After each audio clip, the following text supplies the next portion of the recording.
हाथी गए घूमने। प्यारे बच्चों, ये बहुत ही मज़े की कहानी है। इस कहानी को सुनने से पहले आप चैनल को सब्सक्राइब कर लें। बहुत अरसा पहले की बात है कि आबादी से दूर एक पुराना गांव था। इसमें घर, गलियां और दुकानें सब खाली और वीरान थीं। घड़ियां और सड़ियां टूटी हुई थीं। ये जगह चूहों के भागने, दौड़ने और कूदने, गुल मचाने के लिए बड़ी उम्दा थी। इस गांव में चूहे सदियों से रह रहे थे। इन्हें इस गांव में किसी के आने जाने से कोई फर्क नहीं पड़ता। चूहों के लिए ये एक बेहतरीन दौर था। उन्होंने इन पुराने घरों और इमारतों में सुरंगें बनाई, भूल भलियां बनाई। इनके तो यहाँ मजे थे। वो यहाँ खुलकर मौज मस्ती, दावतें और पार्टियां करते थे और यूं वक्त गुजरता गया। उन्हें पता ही ना चला। वो खूब मजे से जिंदगी गुजार रहे थे। वो सोच रहे थे कि ये हमेशा ऐसा ही रहेगा।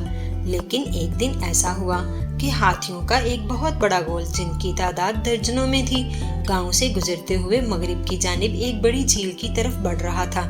तमाम हाथी चलते सोच रहे थे कि इस झील के ठंडे पानी में तैरने में कितना मजा आएगा। वो नहीं जानते थे कि जब वो गांव से गुजर रहे हैं तो इनके कदम चूहों की बनाई हुई सुरंगों और भूल भलियों को रौंद गए थे। हाथी बड़ी गड़बड़ कर गए थे। चूहों ने फौरन मीटिंग बुलाई। अगर इनका होल दोबारा वापस इधर से गुजरा तो हम बर्बाद हो जाएंगे। एक चूहा पुकारा, हम इन्हें अब मौका ही नहीं देंगे। एक और चूहे ने कहा। अब कुछ दिलेर चूहों के एक ग्रुप ने इन हाथियों के कदमों के निशानात का झील तक पीछा किया। वहां इन्हें हाथियों बादशाह मिला।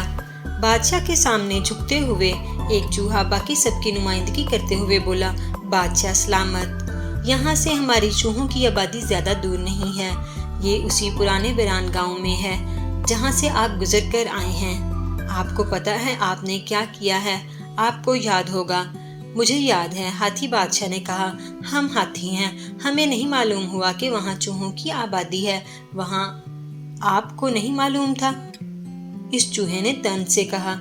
आपके रेवड़ ने इन बहुत से घरों को बर्बाद कर दिया है जहां हम सैकड़ों सालों से रह रहे हैं। अगर आप इसी अंदाज से वापस लौटे तो यकीनन हमारा तो खात्मा ही हो जाएगा। हमारी एक अर्ज सुने। क्या आप वापस जाने के लिए कोई दूसरा रास्ता नहीं इख्तियार कर सकते? क्या मालूम किसी दिन हम चूहे भी आपकी कुछ मदद कर सकें। हाथी बादशाह ने दिल ही दिल में मुस्कुराकर सोचा, लो सुनो भाई, ये छोटे चूहे कभी हाथी की मदद कैसे कर सकते हैं। लेकिन हाथी बादशाह को अफसोस भी हुआ कि इसके रेवड़ ने चूहों के गांव को बेदिहानी में कुचल डाला है। इसने कहा, ठीक है, तुम्हें परेशान होने की जरूरत नहीं। मैं रेवड़ को दूसरे रास्ते से घर ले जाऊंगा। करीबी बादशाह ने अपने शिकारियों को हुक्म दिया कि वो जितने हाथियों को पकड़ सकते हैं पकड़ लें। ये जानकर के हाथी दूर दूर से इस बड़ी झील में तैरने के लिए आते हैं। बादशाह के शिकारियों ने वहां पानी में जाल लगा दिए। जैसे ही हाथी बादशाह और इसके रेवड़ ने इस झील में छलांग लगाई, वो सारे इस जाल में फंस गए।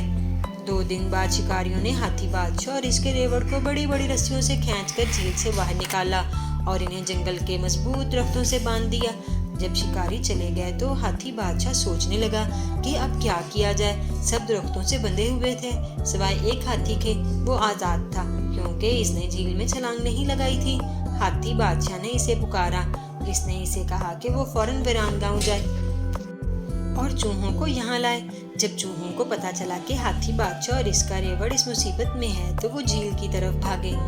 बादशाह और इसके रेवड़ को बंधे हुए देखकर वो तेजी से रस्सियों के पास पहुंचे और अपने तेज दांतों से इन्हें कुतरने लगे। वो रस्सियां कुतरते जा रही थी और हाथी आजाद होते जा रहे थे। उन्होंने जल्द ही मोटी रस्सियां कुतर दी और तमाम हाथी रस्सियों से आजाद हो गए। तुम्हारा बहुत बहुत शुक्रिया, तुमने हम सबको आजाद किया, हाथी बादशाह ने कहा। हाथियों के रेवड़ ने घर वापसी का नया रास्ता इख्तियार किया और चूहों की बरादरी आने वाले कई सालों तक जिंदा रही। प्यारे बच्चों, ये कहानी यकीनन आपको पसंद आई होगी। ये कहानी अगर आपको पसंद आई है तो आप इसको लाइक करें और अपने दोस्तों के साथ इसको शेयर करें। प्यारे बच्चों, हमें किसी भी मखलूक को छोटा नहीं समझना चाहिए। सब मखलूकात अल्लाह ताला की हैं, हमें सबका एहतराम करना चाहिए।